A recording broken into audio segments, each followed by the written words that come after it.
స్వామి పరిపూర్ణానందను హైదరాబాద్ నుంచి 6 నెలలు బహిష్కరించారు పోలీసులు. తెల్లవారుజామున అదుపులోకి తీసుకుని కాకినాడకు తరలించారు. గతంలో ఒక వర్గం వారిని కించపరిచేలా పరిపూర్ణానంద వివాదాస్పద వ్యాఖ్యలు చేశారని నోటీసులో పేర్కొన్నారు పోలీసులు.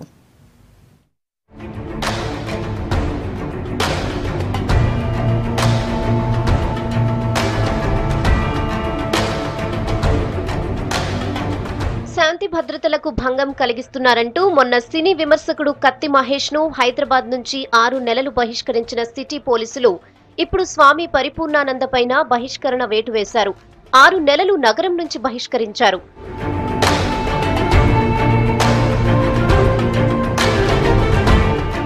స్వామి పరిపూర్ణానంద గతంలో చేసిన వివాదాస్పద వ్యాఖ్యలపై వివరణ ఇవ్వాలంటూ మొన్న నోటీసులిచ్చారు జూబ్లీహిల్స్ పోలీసులు.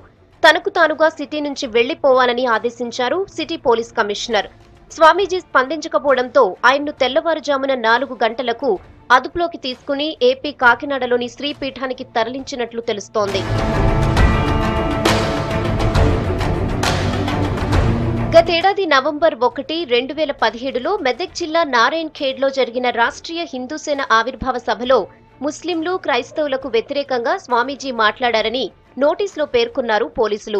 ముస్లింలకు మక్కా, క్రైస్తవులకు జెరూసలేం వెళ్లేందుకు పెద్ద మొత్తంలో ప్రజాధనాన్ని ప్రభుత్వాలు సబ్సిడీలుగా ఇస్తున్నాయని ప్రశ్నించినట్లు పేర్కొన్నారు. హిందువులు తమ పవిత్ర క్షేత్రాలకు వెళ్లాలంటే సర్చార్జీల పేరుతో పన్నులు వసూలు చేస్తున్నాయని ఆరోపించినట్లు తెలిపారు.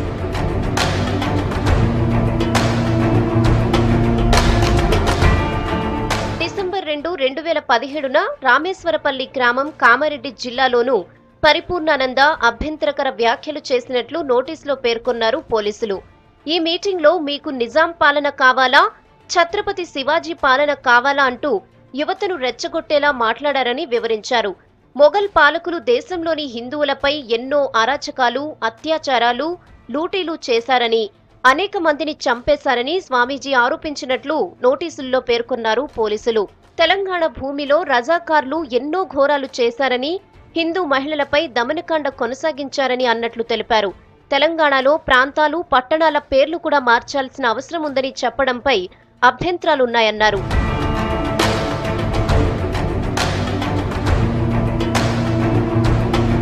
మార్చి 11, 2018లో కరీంనగర్లో నిర్వహించిన బహిరంగ సభలోనూ పరిపూర్ణానంద అభ్యంతరకర వ్యాఖ్యలు చేశారన్నారు పోలీసులు. అభ్యంతరకర వ్యాఖ్యలపై సమాధానం చెప్పాలంటూ జూబ్లీహిల్స్ పోలీసులు స్వామీజీకి మొన్న షోకాజ్ నోటీసులు ఇచ్చినట్లు చెప్పారు. అయితే పరిపూర్ణానందకు 2 రోజుల క్రితం ఎలాంటి నోటీసులు ఇవ్వలేదన్నారు ఆయన legal adviser. Police Hyderabad issue చేశారు. ఇది 10 జూలై 2018 డేట్ తోటి ఉంది. తమరు చూసుండొచ్చు, వాళ్ళు ఇప్పుడే వచ్చారు 11వ తారీఖు, కానీ ఇది డేటెడ్ 10. మీరు నగర బహిష్కరణ విధించారు. స్వామీజీ వారికి 9వ తారీఖు నాడే నోటీసులు చేసే ప్రయత్నిస్తే స్వామీజీ వారు దాన్ని తిరస్కరించారని కూడా అబద్ధం చెప్పడం జరిగింది. దీని కింద ఎవరన్నా కంప్లైంట్ ఇచ్చారా అంటే స్వామి వారికి వ్యతిరేకంగా ఏదన్నా కంప్లైంట్ ఇవ్వడానికి కూడా ప్రజలు భయపడుతున్నారట. పరిపూర్ణానంద నగర బహిష్కరణపై విహెచ్పి, బజరంగ్ దళ్, బీజేపీ కార్యకర్తలు హైదరాబాద్తో పాటు జిల్లాల్లోనూ ఆందోళనలు చేస్తున్నారు. పరిపూర్ణానంద నగర బహిష్కరణను ఖండించారు కత్తి మహేష్. వ్యక్తుల బహిష్కరణతో సమస్యలు పరిష్కారం కావని ఫేస్బుక్ పోస్టులో వివరించారు.